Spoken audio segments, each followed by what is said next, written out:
नमस्कार, वड़कम, welcome to my channel guys. स्वागत है आप सबका मेरे channel the dark world secrets with Myra पर। आज मैं आप सबके लिए एक ऐसी स्टोरी लेकर आई हूं जो कि इंस्पायर्ड है एक रियल इंसिडेंट से। ये कहानी किसी ने मेरे साथ शेयर की है, लेकिन मैं उस शहर का और उस व्यक्ति का नाम बदलकर आपको ये कहानी सुनाने जा रही हूँ।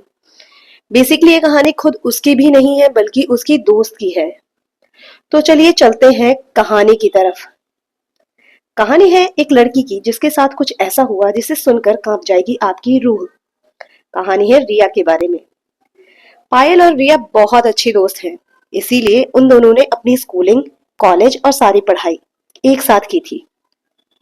अब वो दोनों पढ़ाई खत्म करके एक साथ एक मल्टीनेशनल कंपनी में काम करना चाहती थी। इसलिए वह अपने छोटे से शहर मेरठ को छोड़कर दिल्ली के लिए निकल जाती है। वह रास्ते में ट्रेन में बातें करते हुए समय बिताती है। साथ ही साथ पायल रिया को यह बताती है कि उसने घर के लिए एक ब्रोकर से बात कर ली है, इसलिए अब उन्हें घर ढूंढने में बिल्कुल भी परेशानी नहीं होगी। पायल की बात सुनकर रिया भी खुश हो जाती है। इसके बाद रिया कहती है थैंक यू। पायल रिया से कहती है कि थैंक यू की क्या बात है, मैं भी तो तेरे साथ चल रही हूँ और परेशानी तो मुझे भी नहीं होगी। और मुझे तो लगता है कि अब तक उस ब्रोकर ने वो घर भी ढूंढ लिया होगा। दोनों सो जाती हैं। सुबह हो गई। रिया और पायल दोनों ट्रेन से उतरकर सबसे पहले एक टैक्सी बुक करती हैं और दोनों ब्रोकर के पास पहुंच जाती हैं। ब्रोकर जैसे ही पायल को देखता है वह उसे पहचान जाता है, क्योंकि पायल ने उससे वीडियो कॉल पर बात की होती है। उसे अपनी सारी नीड्स समझा दी होती हैं। वह जाता है और पायल को ग्रीट करता है। पायल उसे देखकर पूछती है, अब तक तो आपने घर ढूंढ ही लिया होगा, जैसा मैंने आपसे कहा था।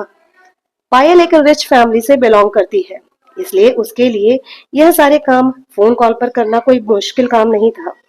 लेकिन उसने फिर भी कहा था कि उसे एक साधारण सा घर चाहिए जिसका रेंट बहुत ज्यादा न हो, ताकि रिया भी उस घर का रेंट अफोर्ड कर सके। रिया एक मिडिल क्लास फैमिली से बिलोंग करती थी। वह दोनों बचपन से ही साथ रही हैं, इसीलिए पायल को पता था कि रिया कितनी स्वाभिमानी है और वह कभी भी किसी का भी कोई भी एहसान नहीं लेती, और खासकर पैसों के मामले में तो वो बहुत ही कड़े नियमों का पालन करती है। ब्रोकर दांत दिखाते हुए हाँ में सर हिला देता है और अपने साथ चलने के लिए इशारा कर देता है। कुछ ही देर में ब्रोकर फ्लैट तक लेकर पहुंच जाता है जहां उसने उनके लिए फ्लैट देखा हुआ था। इस वक्त बिल्डिंग का मालिक भी वहीं पर मौजूद था। ब्रोकर को देखते ही उस बिल्डिंग का मालिक उसके पास आता है और उसे ग्रीट करता है। ब्रोकर मालिक से पूछता है, तो सिंह साहब, क्या वह फ्लैट नंबर 12 रेडी है जिसके बारे में मैंने आपसे बात की थी? उसने बात करते हुए रिया और पायल की तरफ इशारा करते हुए कहा, वो फ्लैट मैंने इन्हीं के लिए देखा था। उस बिल्डिंग के मालिक का चेहरा थोड़ा सा उतर जाता है और वो कहता है, आई एम सॉरी, 12 नंबर तो मैंने किसी को दे दिया है, वो फ्लैट किसी को पसंद आ गया। आप कोई दूसरा फ्लैट देख लीजिए, इस बिल्डिंग में बहुत सारे फ्लैट्स अभी खाली हैं। जैसे कि ये बिल्डिंग अभी नई नई बनी है, तो इसमें अभी बहुत ज्यादा किराएदार नहीं आए हैं। मैं आपके लिए बस इतना कर सकता हूँ कि उस फ्लैट का किराया थोड़ा सा कम कर दूंगा। बिल्डिंग के मालिक की बात सुनकर रिया और पायल दोनों ही खुश हो जाती है और वो मान जाती है। तभी वह लोग लिफ्ट से पहुंचते हैं। वह लोग फ्लैट की तरफ आगे बढ़ ही रहे थे कि रिया के कदम अचानक से फ्लैट नंबर 13 के आगे रुक जाते हैं और वह उसका दरवाजा खोलकर उसमें दाखिल हो जाती है। फ्लैट अंदर से बहुत ज्यादा खूबसूरत था और बहुत ही ज्यादा साफ सुथरा, जिसे देखकर रिया बहुत ज्यादा खुश हो जाती है और कहती है कि उसे यही फ्लैट चाहिए। वह ज्यादा सोचती नहीं, फ्लैट के मालिक से मिलकर सारे पेपर साइन कर लेती है और उन्हें रेंट भी दे देती है। यह फ्लैट पहले से ही वेल फर्निश्ड था, लेकिन रिया ने ज्यादा सोचा नहीं। रिया और पायल उनके पास बहुत ज्यादा सामान नहीं था, क्योंकि वह लोग मेरठ से यहाँ शिफ्ट हुए थे, इसीलिए उन्होंने बहुत कम सामान अपने पास रखा हुआ था। उन दोनों ने अपने सामान को फटाफट से सेट किया। आज उनके पास खाना बनाने के लिए भी कुछ नहीं था। रिया और पायल सोचती हैं कि वह कुछ ऑर्डर कर कर खाएं या फिर फ्लैट के पास ही एक बहुत बड़ी मार्केट थी, वहां जाकर कुछ एंजॉय करें। तो पायल आइडिया देती है कि वह बहुत ज्यादा थक गए हैं, इसीलिए उन्हें कुछ ऑर्डर करके खा लेना चाहिए। प्रिया वहां के लोकल से नंबर निकालकर घर पर ही खाना ऑर्डर कर लेती है और उन्होंने खाना खाने के बाद सारे बर्तन उठाकर सिंक में वैसे ही रख दिए। आज उनका बर्तन साफ करने का बिल्कुल भी मन नहीं था, क्योंकि वह बहुत ज्यादा थकी हुई थी और आज ही शिफ्ट होना था। उनके लिए बहुत ज्यादा हेक्टिक हो चुका था और कल सुबह उन्हें फिर जॉब ज्वाइन करना था। दोनों की प्लेसमेंट एक ही कंपनी में हो चुकी थी। हालांकि ऑफिशियल वर्क के हिसाब से तो रिया पायल की सीनियर थी, लेकिन उसे कोई भी फर्क नहीं पड़ रहा था। वह दोनों बहुत अच्छी दोस्त थीं। इस वक्त रात हो रही थी और दोनों खाना खाने के बाद अपने अपने रूम में सोने के लिए चली जाती है। रिया सो जाती है। रात के करीब 2-2:30 बजे उसकी नींद खुल जाती है। उसे आवाज आ रही थी किसी के चलने की, किसी के जूतों की, और ये आवाज बहुत भारी थी। टक टक टक टक। रिया हैरान हो जाती है कि जूते की आवाज इतनी रात को कौन कर रहा है। उसकी नजर घड़ी पर जाती है तो वह देखती है कि इस वक्त रात के 2 बज रहे थे। रिया सोचती है, कौन है यार इतनी रात को 2 बजे टक टक किए हुए है। कल सुबह ऑफिस भी जाना है। हद होती है। रिया आवाज को इग्नोर करके सोने की कोशिश करती है, लेकिन टक टक की आवाज और तेज होने लगती है। यह टक टक की आवाज तेज होते होते रिया को ऐसा लगता है कि उसके करीब आ रही है। घबराहट के कारण रिया की आंखें फिर से खुल जाती हैं और वह देखती है कि उसके आसपास तो कोई भी नहीं था। कमरे में हल्की रोशनी थी। रिया को पूरा अंधेरा करके सोने की आदत नहीं थी। वह नाइट बल्ब को ऑन करके ही सो रही थी और उसे हल्की रोशनी में अपने आसपास कोई भी दिखाई नहीं दिया। रिया हैरान हो गई। फिर उसने अपने बगल में टेबल पर पानी ढूंढा तो उसे वहां पानी नहीं मिला। वह किचन की तरफ बढ़ गई और पानी लेकर कुछ ही देर में वापस आ गई। पानी पीने के बाद रिया सोने की कोशिश कर रही थी। रिया को नींद नहीं आ रही थी क्योंकि उसे बार बार ऐसा लग रहा था कि कोई उसके कमरे में है। उसे किसी की मौजूदगी का एहसास हो रहा था। उसे बेशक से कोई दिखाई नहीं दे रहा था, लेकिन फिर भी उसे ऐसा लग रहा था कि जैसे कोई है जो उसके कमरे में है और उसे घूर रहा है। हर पल किसी की नजरों के सामने है वो, लेकिन कौन? उसके कमरे में जब भी वह आंखें खोलकर देखती तो कोई भी दिखाई नहीं देता। यह बहुत ही अजीब सी फीलिंग थी जिसने उसे अंदर तक सिहरा दिया था। सुबह हो गई और रिया उठती है तो वह सबसे पहले अपनी दोस्त के कमरे में जाती है और देखती है कि उसकी दोस्त पायल अभी भी चैन की नींद सोई हुई है। वह उसका चादर पकड़कर खींचती है और कहती है, इतनी देर हो गई है, अभी तक सो रही है? पायल छोटे बच्चे की तरह मुंह बनाते हुए कहती है, क्या यार, यहाँ पर भी इतनी सुबह उठा दिया। वहां तो मम्मी इतनी सुबह उठा देती है। तुझे पता है ना, मुझे इतनी सुबह उठने का मन बिल्कुल भी नहीं करता और मुझे इतनी सुबह उठने की आदत भी नहीं है। तू कम से कम यहाँ तो मुझे सुकून से रहने दे। तुझे पता है ना मैं यहाँ क्यों आई हूँ। मुझे जल्दी उठना बिल्कुल भी पसंद नहीं है। रिया चिढ़ते हुए कहती है, चुप कर महारानी, भूल गई क्या जॉब ज्वाइन करनी है? मैंने चाय बना दी है, जल्दी उठ और रेडी हो, फिर ऑफिस चलते हैं। रिया के कहते ही पायल झट से उठी और फ्रेश होकर आ जाती है, लेकिन देखती है कि रिया के चेहरे के हाव भाव कुछ बदले हुए हैं। वह खोई खोई थी। पायल ने उसकी तरफ देखकर पूछा, रिया, कुछ हुआ है क्या? तू ठीक तो है ना? रिया ने लड़खड़ाती हुई जबान में कहा, हाँ हाँ हाँ हाँ, सब ठीक है। क्या होगा? कुछ भी तो नहीं हुआ है। और रिया मन ही मन सोचने लगती है कि अब इसे मैं क्या बताऊं, अभी तो मुझे खुद ही नहीं पता जो कुछ मैंने कल सुना या महसूस किया वह सच में था या फिर यह सब कुछ थकान और नए फ्लैट की वजह से हो रहा है और सिर्फ मेरे मन का वहम है। दोनों ऑफिस पहुंच जाती हैं, फिर सारा काम खत्म करके ऑफिस से शाम को घर वापस आती हैं। आज उन्होंने राशन का सारा सामान ले लिया था। रिया को बाहर का खाना बहुत ज्यादा पसंद नहीं था और साथ ही साथ उसे सूट भी नहीं करता था। उसने सोचा कि आज वो घर पर ही खाना बनाएगी।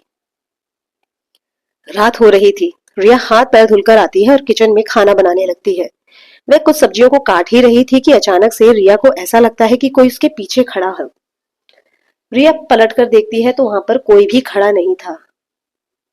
रिया फिर से सब्जी काटने लगती है। रिया को फिर से लगता है कि कोई उसके पीछे खड़ा है, लेकिन इस बार भी रिया को अपने पीछे कोई दिखाई नहीं देता। फिर रिया सोचती है कि कल रात को जो कुछ भी हुआ वो उसके मन में घर कर रहा है और वह उस चीज को कुछ ज्यादा ही महत्व दे रही है। उसे उस चीज को महत्व नहीं देना चाहिए और उसने अपने दिमाग से उस ख्याल को झटक दिया ताकि वह शांति से अपना काम कर पाए। रिया फिर से पलटकर सब्जी काटने लगती है। रिया को अभी सब्जी काटते कुछ देर ही हुई थी कि उसे अचानक से महसूस होता है कि किसी ने उसकी कमर को छुआ। रिया की आंखें अचानक से बड़ी बड़ी हो गईं और चेहरा सफेद पड़ गया। वह हैरान थी। उसने फिर से पलटकर देखा तो अब की बार भी वहां पर कोई नहीं था। रिया हल्का हल्का डर रही थी और घबराहट में सब्जियां काट रही थी। अब की बार किसी की बाहें उसकी कमर के चारों तरफ लिपट रही थी, जिसके कारण रिया की आंखें और बड़ी बड़ी हो गईं। उसके अंदर का डर बढ़ गया। रिया के चेहरे का रंग इस वक्त उड़ चुका था। रिया ने जब झुककर अपनी कमर की तरफ देखा तो उसे कुछ भी दिखाई नहीं दिया, लेकिन रिया को अपने कंधे पर गर्म सांसें महसूस हो रही थी। रिया उन हाथों को अपनी कमर से हटाने के लिए बहुत कोशिश करती है। वह हाथ पैर मारती है लेकिन वह हार जाती है। तो रिया जोर से चीख पड़ती है, जिसके कारण से वह हाथ अपने आप ही रिया की कमर से हट जाते हैं और रिया धड़ाम की आवाज करते हुए नीचे गिर जाती है। पायल के कानों में जैसे ही रिया की आवाज पड़ती है, वह भागकर किचन की तरफ जाती है और देखती है कि रिया जमीन पर पड़ी हुई है और जोर जोर से रो रही है। वह रिया को उठाती है और कहती है, रिया, तू रो क्यों रही है और तू इतनी जोर से चीखी क्यों? रिया अभी भी लगातार रो रही थी और पायल के गले लग जाती है और फिर उसे जो कुछ भी कल रात को हुआ और जो कुछ भी आज उसने महसूस किया वह सब कुछ बता देती है। पायल रिया को समझाती है, हो सकता है कि थकान और नए फ्लैट की वजह से तुझे ये सब कुछ महसूस हो रहा हो। तू परेशान मत हो, ठीक है? खाने का हम बाहर से देख लेते हैं। रिया रोते हुए कहती है, नहीं, खाना तो मैं ही बनाऊंगी, लेकिन तू यहाँ मेरे पास खड़ी रह। कुछ ही देर में खाना बन जाता है और खाना खाने के बाद दोनों सोने के लिए चली जाती हैं। पायल को जल्दी नींद नहीं आती, इसीलिए वह अपने कमरे में चली जाती है और अपने कानों में हेडफोन लगाकर गाने सुनने लगती है। इधर रिया को कमरे में तो आ जाती है, लेकिन उसे नींद नहीं आ रही थी। वह डरी हुई थी। एक पल को उसका मन करता है कि वह पायल के कमरे में चले जाए, लेकिन फिर उसे याद आता है कि पायल तो अपने कमरे में गाना सुन रही होगी और उसने उसे समझाया भी था कि यह सब उसके मन का वहम हो सकता है और इतनी जल्दी पायल सोती भी नहीं है। इसीलिए रिया अपनी तकिया के नीचे हनुमान चालीसा रखकर सो जाती है। उसे रात को भी ऐसा ही महसूस हो रहा था कि जैसे कोई उसके आसपास है। उसे महसूस होता है कि कोई उसे देख रहा है, कोई उसे घूर रहा है। रिया को सोने में बहुत ही असहज महसूस होता है। सुबह हो गई थी और रिया फिर से अपने रोजमर्रा के कामों में लग जाती है। सारे काम खत्म करने के बाद वह लोग ऑफिस चले जाते हैं। इस सबको मन का वहम मानकर रिया अपने कामों में अपना मन लगाए रहती है। शाम में फिर से जाकर रिया खाना बनाती है। खाना खाने के बाद दोनों सोने चली जाती हैं। आज खाना बनाते हुए रिया को कुछ भी महसूस नहीं हुआ था, इसलिए उसे यह लगता है कि हो सकता है यह सब उसके मन का वहम ही हो। इधर पायल अपने कमरे में घुसकर फिर से कानों में हेडफोन लगाकर गाने सुनने लगती है। रात से सुबह हो गई। आज सुबह के 10 बज चुके थे। पायल की नींद अपने आप ही खुलती है और वह घड़ी की तरफ देखकर हैरान हो जाती है। क्या 10 बज गए? 10 बजे तक तो हमें रिपोर्टिंग करनी थी। अरे यार, कहाँ रह गई आज ये रिया की बच्ची? इसने मुझे जगाया क्यों नहीं? पायल बाहर आती है तो देखती है कि किचन वैसा का वैसा ही अस्त व्यस्त पड़ा हुआ है जैसा उन्होंने कल रात को छोड़ा था। पायल हैरानी से रिया के कमरे की तरफ देखती है तो उसे अभी भी वह कमरा अंदर से बंद दिखाई देता है। पायल बेधड़क रिया के कमरे की तरफ जाती है और दरवाजा खोलती है, लेकिन आगे का नजारा देखकर पायल की आंखें फटी की फटी रह गईं। रिया बिस्तर पर बेहोश पड़ी थी और उसके कपड़े बहुत ज्यादा अस्त व्यस्त थे। उसके चेहरे पर भी हल्की चोट के निशान थे। पायल के दिमाग में तुरंत ख्याल आता है कि हो सकता है कि कल रात को रिया बाहर निकली हो और पैर फिसल जाने के कारण उसे इतनी चोटें आ गई, और मैं भी बेवकूफ की तरह कान में हेडफोन लगाए गाने सुन रही थी। अगर मैंने कान में हेडफोन ना लगाए होते तो मुझे उसकी आवाज सुनाई देती। पायल को अपने किए पर पछतावा हो रहा था। वह आगे बढ़ती है और रिया के शरीर को छूकर देखती है तो रिया का शरीर बुखार से तप रहा था, जिसके कारण पायल की आंखें बड़ी बड़ी हो जाती हैं। पायल भागकर फ्लैट के बाकी लोगों के घर और उनसे पूछती है कि क्या आसपास कोई डॉक्टर मिलेगा। उसकी दोस्त की तबीयत बहुत ज़्यादा ख़राब है। वह जिस फ्लैट में जाती है उस फ्लैट में एक फैमिली रह रही थी, जिसमें से उस घर का बेटा बाहर आता है। उसका नाम अंगद है। अंगद उसे बताता है कि हाँ, पास में ही एक हॉस्पिटल है जहाँ उसकी दोस्त को ले जाया जा सकता है। वह दोनों मिलकर रिया को अस्पताल लेकर जाते हैं। अस्पताल में रिया की पट्टी कर दी जाती है। रिया को वह लोग लेकर वापस आ जाते हैं। रिया अब एकदम चुप थी और एकदम गुमसुम थी। वह लोग घर तो आ जाते हैं, लेकिन पायल फिर से ऑफिस के लिए चली जाती है क्योंकि उसने ऑफिस से छुट्टी नहीं ली थी। ऑफिस से आने के बाद रिया का हालचाल पूछती है। रिया की तबीयत में थोड़ा सा सुधार आ चुका था। पायल खाने के लिए ही बाहर से लेकर आ जाती है। उसने समय से दवाई ले ली थी। जैसे तैसे रात होने लगती है। रिया परेशान होने लगती है और उसे डर लगने लगता है। रिया की आंखों में डर साफ देखा जा सकता था, लेकिन पायल उसका उतरा हुआ चेहरा देखती है तो सोचती है कि हो सकता है कि चोट और दर्द के कारण रिया को ऐसा महसूस हो रहा है। वह खाना खिलाने के बाद रिया को सुला देती है और उसके बाद अपने कमरे में जाकर सोने की कोशिश करने लगती है और सोचती है कि वह आज हेडफोन नहीं लगाएगी, ताकि अगर रिया को उसकी कोई भी ज़रूरत हो तो वह तुरंत ही उसके पास पहुंच जाए। देखते ही देखते दोनों की आंखें लग जाती हैं। रात के 2 बजे अचानक से रिया की आंख खुलती है। रिया को महसूस होता है कि कोई उसे छू रहा है, उसके पैरों को। फिर धीरे धीरे वह उसके शरीर के बाकी अंगों को छूने लगता है। रिया को बहुत ज़्यादा घबराहट होने लगती है और उसे बहुत ही गंदी फीलिंग आती है। वह आंखें खोलकर देख रही थी तो उसे कोई भी दिखाई नहीं दे रहा था, लेकिन फिर भी उसे किसी का टच महसूस हो रहा था। वो छटपटाने लगती है और उसके मुंह से अचानक से चीख निकल जाती है। रिया की चीख सुनकर पायल तुरंत भागकर रिया के कमरे की तरफ आती है।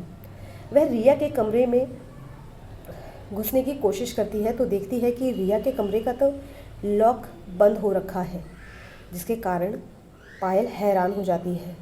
वह हैंडल को बार बार घुमाकर घबराहट में उसे खोलने की कोशिश करती है, लेकिन रिया का कमरा बंद था। वह बिल्कुल भी नहीं खुलता। रिया के कमरे के दरवाजे पर कोने में एक छोटा सा शीशे का हिस्सा लगा हुआ था, जिससे कमरे के अंदर देखा जा सकता था। पायल उसी हिस्से से अंदर देखने की कोशिश करती है तो उसे दिखाई देता है कि रिया तड़प रही है, छटपटा रही है। उसकी आंखें फटी की फटी रह जाती हैं जब वह रिया के अस्त व्यस्त कपड़ों को देखती है। रिया को इस हालत में देखकर उसका दिल टूट जाता है। वह देख रही थी कि रिया की आंखों से आंसू बह रहे थे। वह चिल्लाने की कोशिश कर रही है, लेकिन जैसे आवाज़ उसके गले में ही दब जा रही थी। किसी ने उसके मुंह को दबाया हुआ था और उसके साथ ज़बरदस्ती कर रहा था। लेकिन कौन था? रिया तो छोड़ो, पायल को भी कोई दिखाई नहीं दे रहा था। उसे अपनी आंखों पर यकीन ही नहीं हो रहा था कि उसकी दोस्त के साथ कोई बदतमीज़ी कर रहा है, और वो भी जो कि उन्हें दिखाई नहीं दे रहा। वह नहीं जानती वह कौन है। ऐसा देखते ही पायल को बर्दाश्त नहीं होता और वह बेहोश हो जाती है। सुबह हो गई। पायल की आंख खुलती है तो वह सबसे पहले रिया के कमरे के दरवाजे के लॉक को खोलने की कोशिश करती है तो देखती है कि दरवाज़ा तो खुला हुआ था। वह दरवाजे को खोलकर अंदर घुसती है तो देखती है कि रिया बिस्तर पर बेसुध पड़ी हुई है। आज भी उसके शरीर पर कपड़े नहीं थे और उसके शरीर पर चोटों, खरोंचने और काटने के निशान थे। गालों पर और गले पर उंगलियों के निशान थे, जैसे किसी ने उसे चांटे मारे हों और गला दबाने की कोशिश की हो। उसे देखकर पायल की आंखें फटी रह जाती हैं।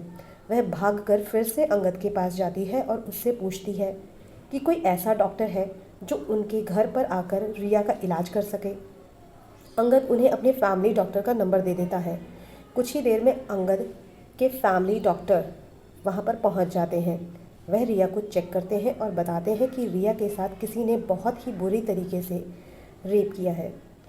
पायल सुनते ही रोने लगती है और उसके मुंह से चीख निकल जाती है और अचानक से उसका हाथ उसके मुंह पे आ जाता है। वह बहुत ज़्यादा डर गई थी और बहुत ज़्यादा दुख में थी। पायल डॉक्टर से कहती है कि इस बात को बाहर न जाने दे। डॉक्टर हामिद सर हिला देते हैं और चले जाते हैं। अंगद ने हैरानी से पायल की तरफ देखा और फिर रिया की तरफ देखते हुए पूछा, इसका रेप हुआ है क्या? कल भी इसका रेप हुआ था और तुम लोगों ने डॉक्टर को कुछ भी नहीं बताया? तुम लोगों का दिमाग खराब है क्या? तुम लोग पागल हो क्या? पायल ने कहा, मैं जो कुछ भी कहूँगी तुम मानोगे? तुम्हें मेरी बात पर यकीन होगा? अंगद हैरानी से पायल की तरफ देखकर कहता है, क्या कहोगी और क्यों मुझे यकीन नहीं होगा और क्यों मैं कुछ नहीं समझूंगा? पायल अंगद को बताने लगती है कि उसने खुद रिया का रेप होते हुए देखा था। उसने रिया को घबराते, तड़पते, चीखते देखा था, आंखों से आंसू बहते देखा था और उसे उस शक्ति के सामने कमज़ोर होते देखा था। पायल कहती है, सोच के देखो, किसी अपने को इस हालत में देखना कितना भयानक हो सकता है। मैं तुम्हें बता नहीं सकती, लेकिन यह मेरे लिए बहुत ही ज़्यादा भयानक था। साथ ही साथ उससे भी ज़्यादा भयानक बात यह है कि जिसने मेरी दोस्त के साथ ये सब कुछ किया, वो दिखाई भी नहीं देता। पायल की आखिरी बात सुनकर तो अंगद हैरान हो गया और उसके चेहरे पर व्यंग्यात्मक हंसी आ गई और उसने कहा, तुम्हें सुनाई दे रहा है तुम क्या कह रही हो? तुम्हारी बात पर कौन यकीन करेगा?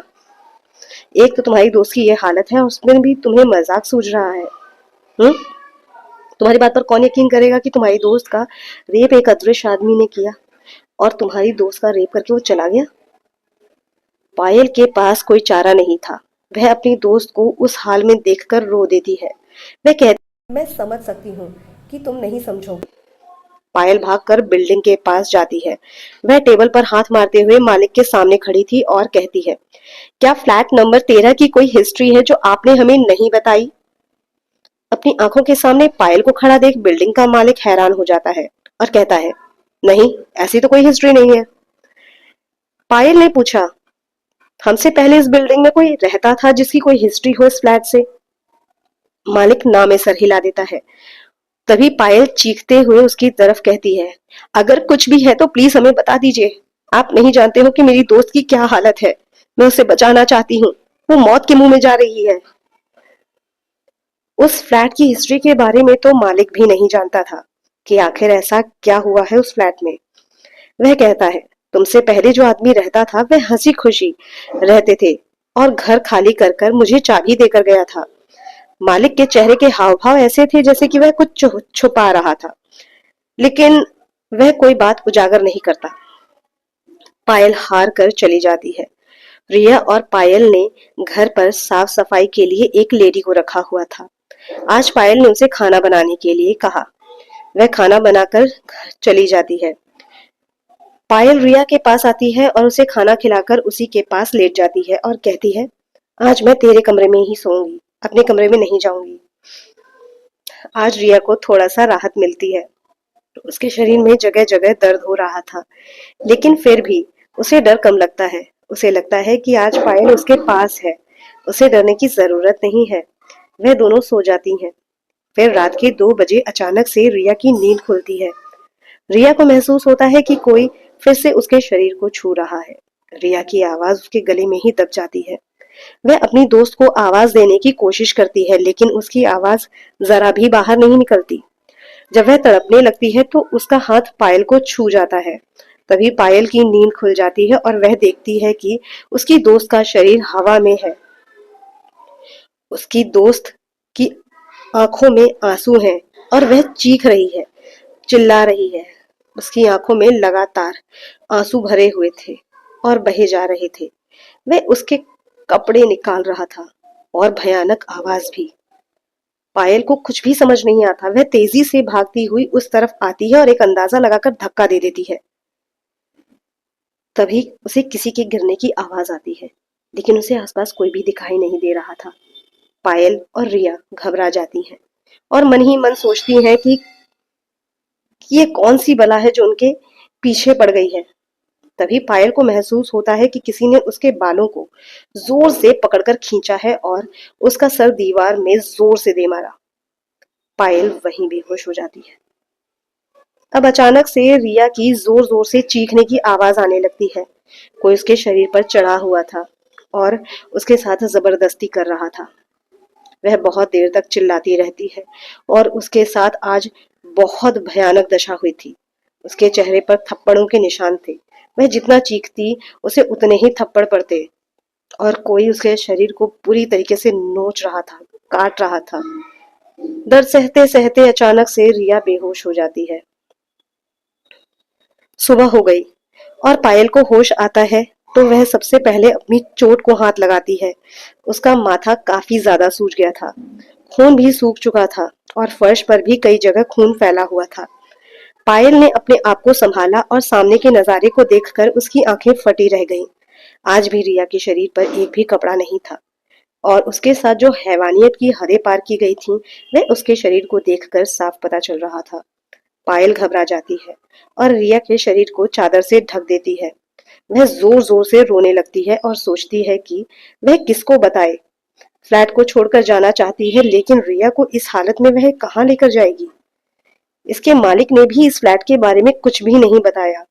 इस वक्त पायल को कुछ भी समझ नहीं आ रहा था। वह भागकर फिर से अंगद के घर पर जाती है और उसे सारी बात बताती है।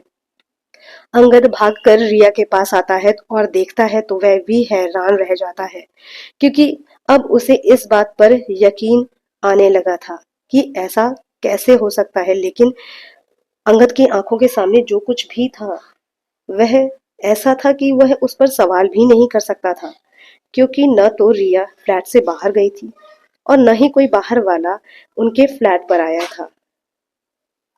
तभी अंगद की माँ यह सारी बातें सुन चुकी थी और बताती है कि हाँ बेटा, ऐसा हो सकता है। कभी कभी यह नकारात्मक ऊर्जाएं बहुत ज्यादा शक्तिशाली हो जाती हैं और हम पर हावी हो जाती हैं और हमारे साथ कुछ ऐसा कर बैठती हैं जो कि हम सोच भी नहीं सकते, और उसी के बाद से हमारी जिंदगी की उल्टी गिनती शुरू हो जाती है। अंगद रिया को कमरे में देखकर बहुत ज्यादा घबराया हुआ था। उसकी आंखें फटी थीं। उसे कुछ समझ नहीं आ रहा था। वह अपनी माँ के पास जाता है और उन्हें सारी बात बता देता है। उसकी मम्मी कहती हैं, बेटा, मुझे लगता है कि कोई नकारात्मक शक्ति है जिसका रिया पर साया है। पायल कहती है, मुझे भी ऐसा ही लगता है आंटी जी। इसीलिए मैं बिल्डिंग के मालिक के पास गई थी। उन्होंने मुझे बताया कि फ्लैट नंबर 13 की कोई हिस्ट्री नहीं है और उन्होंने कहा था कि इस फ्लैट में हमसे पहले जो रहता था वह भी हंसी खुशी रहते हुए उन्हें फ्लैट की चाबी हैंडओवर करके आराम से यहाँ से गया था। उसने कभी कुछ महसूस नहीं किया और साथ ही साथ वह आदमी बहुत लंबे समय तक इस फ्लैट में था। अंगद की मम्मी कहती हैं, तो हो सकता है बेटा कि यह आत्मा तुम्हें किसी रास्ते में मिली हो। मतलब उसने रास्ते में रिया को देखा हो और उससे आकर्षित हो गई हो। पायल तुरंत ही कहती है, आंटी, अगर ऐसा है ना तो हम लोग इस फ्लैट को अभी छोड़कर यहाँ से चले जाएंगे। मुझे नहीं रहना इस फ्लैट में। पता नहीं कैसा मनहूस फ्लैट ले लिया हम लोगों ने। आज तुम मेरी दोस्त की जो हालत है ना, उसके लिए मैं खुद को कभी भी माफ नहीं कर पाऊंगी, बेचारी। और उसकी आंखों से आंसू बहने लगते हैं। अंगद की मम्मी ने इसके बाद जो कहा उसे सुनकर तो पायल और ज्यादा डर गई। बेटा, आप कहीं भी जाइए, अगर वह आत्मा आपको रास्ते में कहीं मिली है तो वह रिया के शरीर को नहीं छोड़ने वाली, क्योंकि वह रिया के शरीर की गंध से आकर्षित हुई है। वह रिया को कभी भी कहीं भी नहीं छोड़ेगी। यह सुनकर तो पायल रोने लगती है और फिर कहती है, आंटी जी बताइए ना, हमें क्या करना चाहिए? मैं क्या करूं ऐसा कि मेरी दोस्त को दिक्कत ना हो? आंटी जी कहती हैं कि मैं एक बाबा को जानती हूँ, वह आपकी मदद जरूर करेंगे। और वह बाबा जी को फोन करती हैं और उनसे सारी बात बता देती हैं। बाबा जी सारी बात सुन लेते हैं और कहते हैं ठीक है, तो फिर मैं कल आता हूँ। अभी मैं किसी जरूरी काम में एक पूजा में हूँ। उसके बाद वह सब आश्वस्त हो जाते हैं। आज की रात पायल नहीं जानती थी कि और भी भयानक होने वाली है। वह डरी हुई थी, लेकिन वह अंगद को कहती है कि वह उन लोगों के साथ उस फ्लैट में चले ताकि अंगद उनके साथ रहे तो उन्हें एक सपोर्ट मिले। अंगद भी इस बात को मान जाता है। रात को सभी लोग खाना खाकर सो जाते हैं, तभी अचानक से रात के 2 बजे अंगद की आंखें खुलती हैं। अंगद की आंखें पूरी काली हो चुकी थी, एकदम काली। उसकी आंखों का जो सफेद हिस्सा था वह दिखाई नहीं दे रहा था। वह बगल में लेटी हुई बुरी हालत में पड़ी हुई रिया को लालच से देखता है और उसकी तरफ धीरे धीरे बढ़ने लगता है।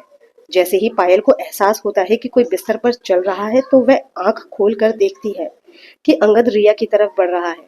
पहले तो वह सोचती है कि हो सकता है कि उसने उस आत्मा को देखा हो, लेकिन अंगद के हाव भाव हवस से भरे थे। वह देखती है कि वह रिया को छूने लगा है। जैसे ही पायल को एहसास होता है कि अंगद रिया को छू रहा है, वह उसे धक्का देती है। तभी अंगद झटके से उसकी तरफ पलट कर देखता है। पायल जैसे ही अंगद की आंखों में देखती है तो उसकी हालत खराब हो जाती है। वह समझ जाती है कि अंगद उस आत्मा के वश में आ चुका है। वह अपनी आंखों के सामने इतना भयानक मंजर देख रही थी। पायल ने इतना भयानक कभी भी कुछ भी नहीं देखा था। उसके दिमाग ने इस वक्त काम करना बंद कर दिया था। वह डर रही थी और सोच रही थी कि मैं क्या करूं, क्या करूं, क्या करूं। पायल भागकर जाती है और जोर से अंगद को एक लोहे की रॉड से मारती है। जो रॉड उसकी पीठ पर मारना चाहती थी वह रॉड अंगद के सर पर लग जाती है। उसके पिछले हिस्से से खून निकलने लगता है और अंगद को फिर भी कोई फर्क नहीं पड़ रहा था। वह पूरी काली हुई आंखों से उसकी तरफ देखता है और अजीब तरीके से हंसता है और फिर तेजी से वह पायल की तरफ बढ़ने लगता है। पायल डर जाती है और उसके हाथों से लोहे की रॉड छूट जाती है। जो आवाज करती हुई रिया की आंखें भी खुल जाती है। वह भी घबराकर अंगद की तरफ देख रही थी कि अंगद तेजी से गुस्से में पायल की तरफ बढ़ रहा था। फिर उसने अगले ही पल पायल को गर्दन से पकड़कर उठा दिया। इस वक्त पायल अंगद के एक हाथ पर गर्दन से लटकी हुई थी। उसने दोनों हाथों से उनको छुड़ाने की कोशिश की और उसका दम घुटने लगा, लेकिन पायल खुद को छुड़ा नहीं पा रही थी। पायल की आंखें बाहर आने लगी थी, सांसें फूलने लगी थी।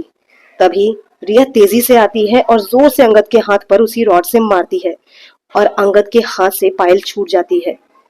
तभी वह गर्दन घुमाकर रिया की तरफ देखता है और बहुत अजीब तरीके से हंसने लगता है।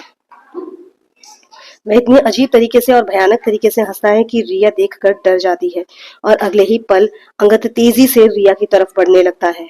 रिया को कुछ समझ नहीं आता। उसकी हालत डर के कारण खराब हो जाती है, लेकिन फिर भी वह एस्केप ढूंढ रही थी। वह सोच रही थी वह कैसे यहाँ से बाहर निकल सके। तो वह तेजी से भागकर दरवाजे की तरफ जाती है और लॉक खोलकर बाहर की तरफ दौड़ लगा देती है। तभी पायल भी इस मौके का फायदा उठाती है और दरवाजे से बाहर होकर तुरंत ही दरवाजे को बाहर से बंद कर देती है। वह दोनों जैसे ही बाहर बंद थी, वैसे ही अंदर से अंगद के चिल्लाने की जोर जोर से आवाज आने लगती है। खोलो दरवाजे को, खोलो, मैं कह रहा हूँ। ठक ठक ठक ठक। वह दोनों और ज्यादा डर जाती हैं और डर के कारण कांपने लगती हैं, लेकिन वह दरवाजा नहीं खोलती और जोर जोर से रोने लगती हैं। थोड़ी देर में उन्हें आवाज आती है, ठक ठक ठक ठक, लेकिन कोई दरवाजा नहीं खुलता। इस वक्त अंगद दरवाजे को पीट रहा था।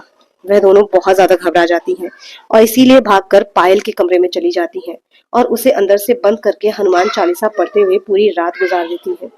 इस वक्त पायल ने इतना कुछ भयानक देख लिया था कि उसे उम्मीद भी नहीं थी।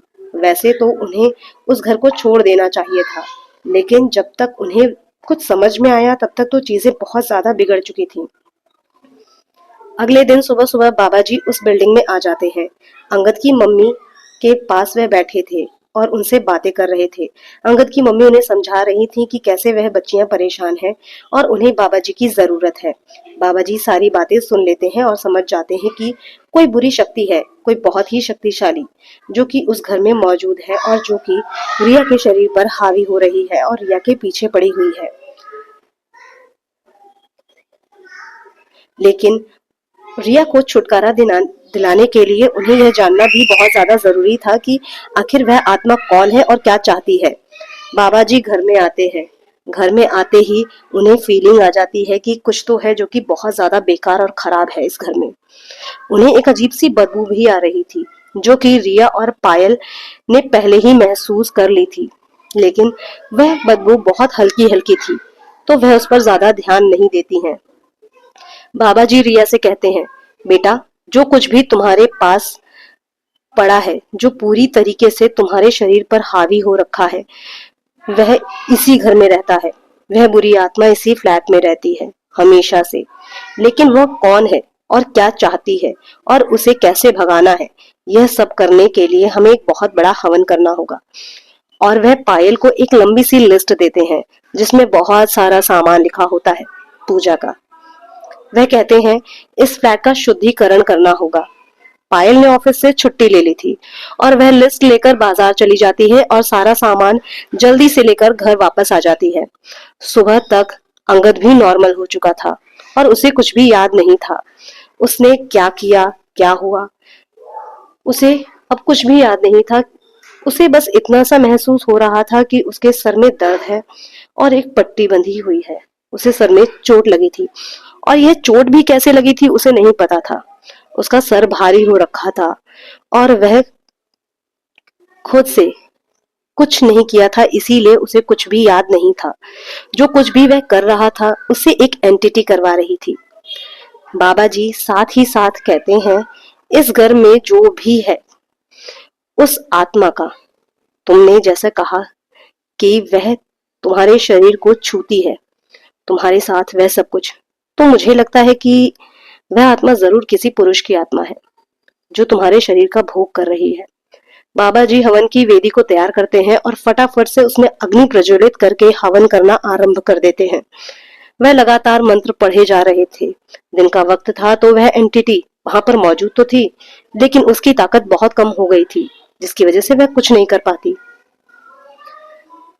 पायल और रिया ने अंगद को एक कुर्सी से बांध दिया था। उन्हें अंदाजा था कि वह आत्मा जिस शरीर में कल रात को आई थी फिर से उसी शरीर में प्रवेश करेगी, इसीलिए अंगद को कुर्सी से बांध दिया गया था। अंगद भी शांति से कुर्सी पर बैठ जाता है क्योंकि उसे उसे कुछ याद तो नहीं था, लेकिन फिर भी वह रिया और पायल की बातों पर यकीन करता है और अपने आप को कुर्सी से बंधवा लेता है। धीरे धीरे दिन का पहर बीत जाता है और शाम होने लगती है। जैसे जैसे अंधेरा बढ़ने लगता है वैसे वैसे अंगद अजीब अजीब सी आवाजें निकालने लगता है, चिल्लाने लगता है, गुर्राने लगता है। वह रिया को देखकर आंखें बड़ी बड़ी करके उसकी तरफ हंसते हुए कहता है, हा हा हा हा, मुझसे बच नहीं पाएगी तू। तुझे क्या लगता है तू मुझसे बच जाएगी? रिया अंगद के इस भयानक से चेहरे को देखकर डर जाती है। उसकी आवाज इतनी ज्यादा भयानक थी कि रिया ने अपने कानों को दोनों हाथों से ढक लिया था और वह लगातार सिसकियां ले रही थी। इस वक्त रिया और पायल उस घेरे के अंदर थे जिसमें बाबा जी ने बैठकर हवन करना था। बाबा जी ने अंगद और रिया के चारों तरफ एक घेरा बनाया हुआ था और साथ ही साथ अंगद के चारों तरफ भी एक घेरा बना हुआ था ताकि वह दोहरी सुरक्षा लेकर चल सकें। बाबा जी लगातार मंत्रोच्चार कर रहे थे जिसके कारण अंगद का चिल्लाना और तेज होने लगा और उसकी आंखें लाल हो गईं। उसका चेहरा अब भयानक रूप लेने लगा। धीरे धीरे रात और गहराती चली गई। अब अंगद और ज्यादा चिल्ला रहा था और उसके चेहरे पर जैसे किसी के चेहरे की परछाई सी दिख रही थी। इस वक्त अंगद की आंखें काली हो चुकी थी, पूरी तरीके से काली। बाबा जी उसके चेहरे पर दिख रही परछाई को पहचानने की कोशिश कर रहे थे, लेकिन उन्हें वह चेहरा पहचान में नहीं आ रहा था कि वह कौन है। उन्हें यह तो लग रहा था कि उन्होंने इस चेहरे को कहीं तो देखा है, लेकिन कहाँ, उन्हें यह बिल्कुल भी याद नहीं आ रहा था। इस वक्त पायल और रिया इतना ज्यादा डरी हुई थी कि वह अंगद के चेहरे की ओर देखने की हिम्मत भी नहीं कर पाती। और इस वक्त अंगद का चेहरा बहुत ज्यादा भयानक लग रहा था, बहुत ही ज्यादा भयानक। बाबा जी ने अपने स्थान पर बैठे बैठे ही अंगद के चेहरे पर हवन से निकली हुई भभूत मारी और पूछा, कौन है तू और क्या चाहता है, बता। तू क्या चाहता? अंगद भी जोर जोर से गुर्राने और चिल्लाने लगता है और कहता है, नहीं बताऊंगा। नहीं बताऊंगा मैं कौन हूँ, मैं बिल्कुल भी नहीं बताऊंगा कि कौन हूँ और मैं क्या चाहता हूँ। और तुझे क्या लगता है तू इन दोनों को मुझसे बचा ले जाएगा? मैं इन दोनों को बिल्कुल भी नहीं छोड़ूंगा। बाबा जी ने फिर से अंगद की तरफ देखते हुए कहा, बता दे कौन है तू। तू नहीं जानता मेरी शक्तियों को, मेरे बारे में तू कुछ भी नहीं जानता। तुझे पता नहीं है कि मैं तेरे साथ क्या कर सकता हूँ, और तू नहीं भी बताएगा तो भी मैं तेरे विषय में पता कर सकता हूँ कि तू कौन है और क्या चाहता है। अंगद गुर्राते हुए बाबा की तरफ देखता है और कहता है, पता कर ले कि कौन हूं मैं, पता लगा, पर मैं तुझे नहीं बताऊंगा। और फिर वह रिया की तरफ देखकर कहने लगता है, तू मुझे छोड़कर गई थी ना, तू मुझे धोखा देकर, हाँ, तूने मुझे यहाँ पर कैद कर दिया, मुझे दुनिया की नजरों से छुपा दिया, तूने मुझे अदृश्य किया है लोगों की नजरों में। और अब देख, मैं इस ताकत का इस्तेमाल करूंगा, इसी ताकत का। बाबा ने रिया की तरफ हैरानी से देखते हुए कहा और पूछा, क्या तुमने कभी किसी की पहचान खत्म की है क्या बेटा? क्या किसी ने किसी के साथ तुमने बुरा किया हो, कोई ऐसा हो जिसकी पहचान तुमसे खत्म हो गई हो? रिया के बोलने से पहले ही पायल बोल पड़ती है, नहीं बाबा जी, रिया ने तो कभी किसी के साथ कुछ भी बुरा नहीं किया, मैं उसे बचपन से जानती हूँ। रिया किसी के साथ बुरा करना तो दूर, किसी के बारे में बुरा तो सोचती तक नहीं है। बाबा जी को कुछ भी समझ नहीं आ रहा था। बाबा बहुत ज्यादा शक्तिशाली थे और उन्होंने बहुत ज्यादा सिद्धियां प्राप्त की हुई थी, और लोगों के शरीर से आत्माएं निकालना तो और उन्हें कैद करना उनके लिए चुटकियों का काम था। बाबा जी रिया से पूछते हैं कि क्या उस आदमी का कोई सामान तुम्हें मिला है? रिया बताती है, हाँ बाबा जी, और उस अलमारी की ओर इशारा कर देती है और कहती है, उस अलमारी में उस आदमी का बहुत सारा सामान है। पर वह अलमारी दूर थी, तो पायल उठकर जाती है और अलमारी से एक कपड़ा लेकर आती है, क्योंकि इस वक्त अंगद और वह आत्मा एक गोले के अंदर कैद थे, तो वह सिर्फ गुर्राकर और चिल्लाकर रह जाते हैं और तड़प कर रह जाते हैं, लेकिन कुछ कर नहीं पाते। पायल बाबा जी को कपड़ा पकड़ाती है, बाबा जी आंखें बंद करते हैं और उस आत्मा की याद में चले जाते हैं।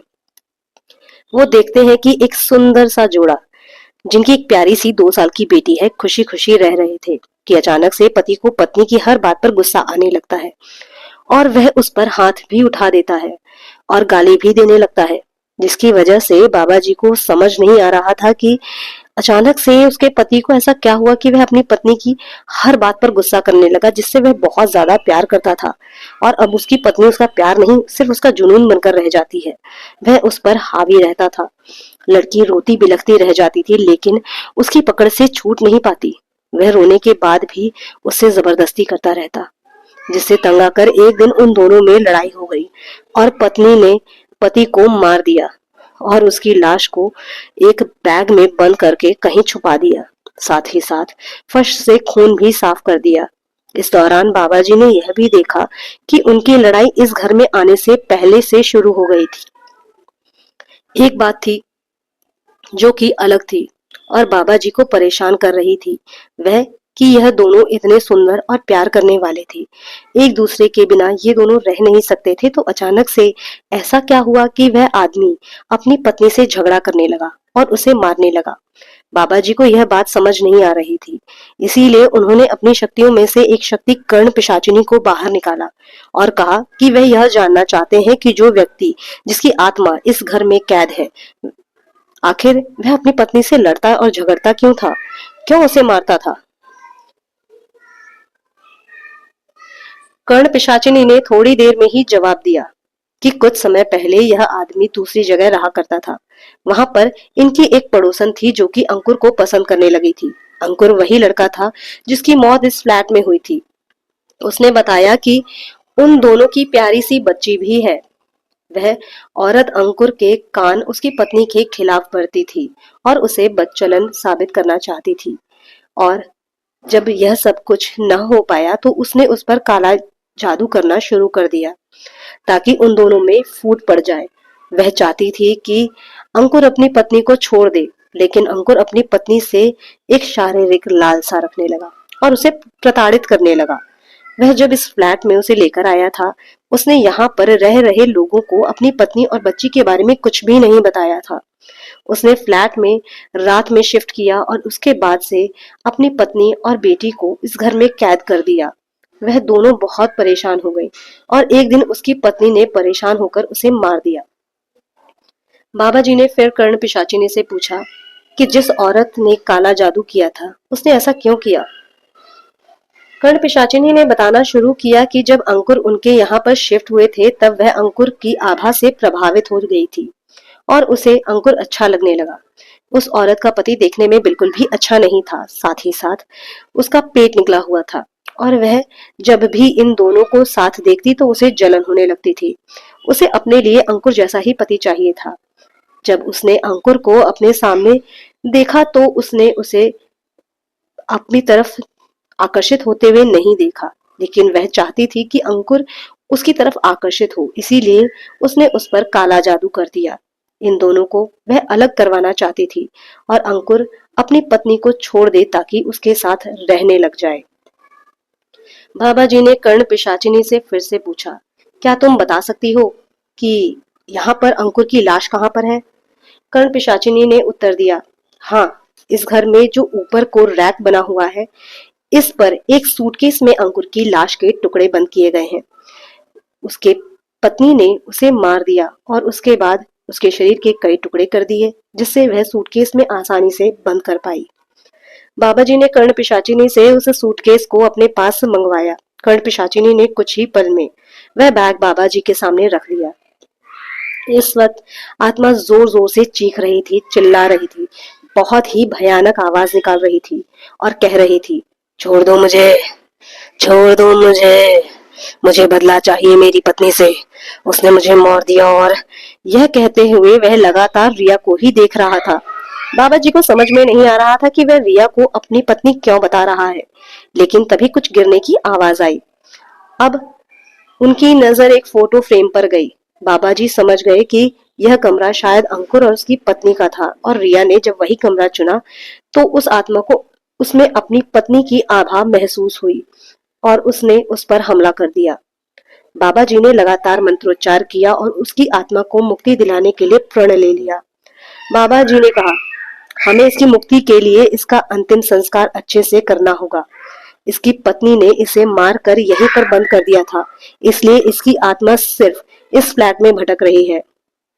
अभी वो लोग कुछ करते ही फिर से अंगद ने चिल्लाना शुरू कर दिया, छोड़ दो मुझे, छोड़ दो मुझे, मैं इसे लेकर जाऊंगा, सिर्फ मेरी है, ये सिर्फ मेरी है, छोड़ दो मुझे, मुझे ये चाहिए, मुझे बदला चाहिए, मैं इसे कहीं नहीं जाने दूंगा, मैं नहीं छोड़ूंगा इसे, छोड़ो मुझे।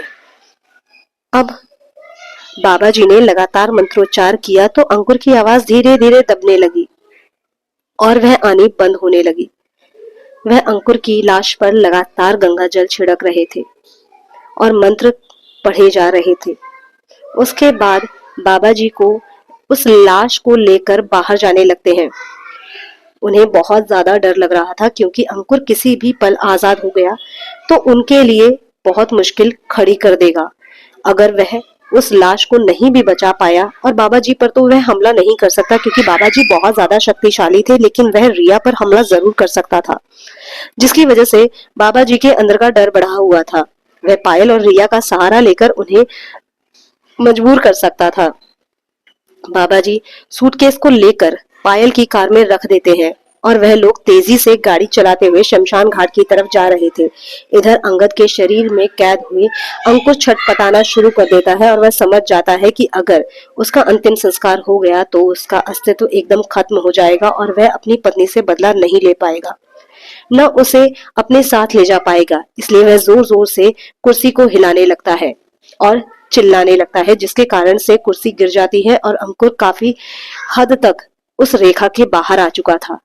फिर अचानक से वह आत्मा अंकुर के शरीर को छोड़कर आजाद हो जाती है और भागती हुई उस गाड़ी के पीछे जाने लगती है। वह इस वक्त इतनी तेजी से भाग रही थी कि वह गाड़ी के साथ साथ चल रही थी। गाड़ी के शीशे से अब उन्हें अंकुर मुस्कुराता हुआ दिखाई दे रहा था। पायल तेजी से गाड़ी चलाई जा रही थी और कुछ ही देर में शमशान घाट पहुंच जाती है। जैसे ही गाड़ी रुकती है वैसे ही अंकुर भी रुक जाता है और एक भयानक तरीके से हंसते हुए रिया को देखने लगता है।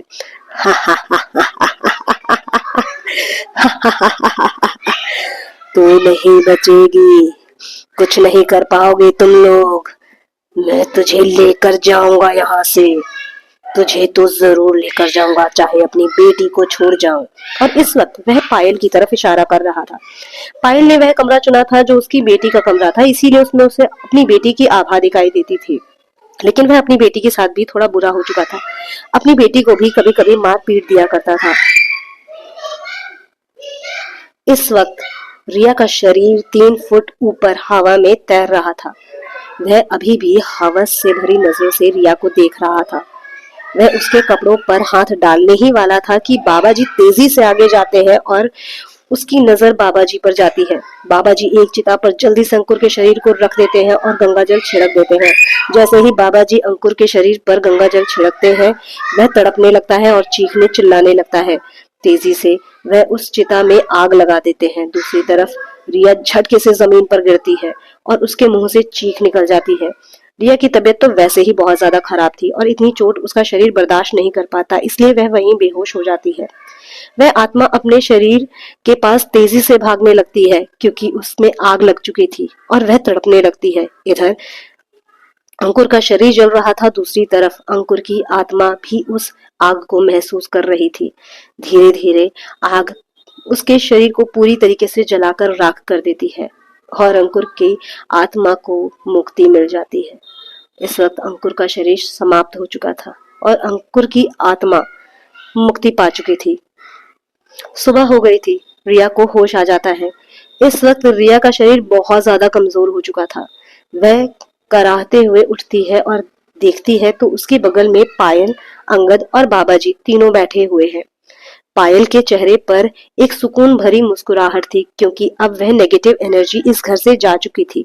लेकिन फिर भी उनकी इतनी बुरी यादें इस घर से जुड़ चुकी थीं कि वह दोनों अब इस घर में नहीं रहना चाहती थीं। वह इस घर को छोड़कर चली जाना चाहती थीं। वह रिया का ध्यान रखती है और कुछ ही समय बाद रिया ठीक हो जाती है। आज भी जब रिया को वह मंजर याद आता है तो उसकी आत्मा अंदर तक कांप जाती है। आज भी रिया उस आत्मा से डरती है और डरती है कि कहीं वह आत्मा फिर से वापस न आ जाए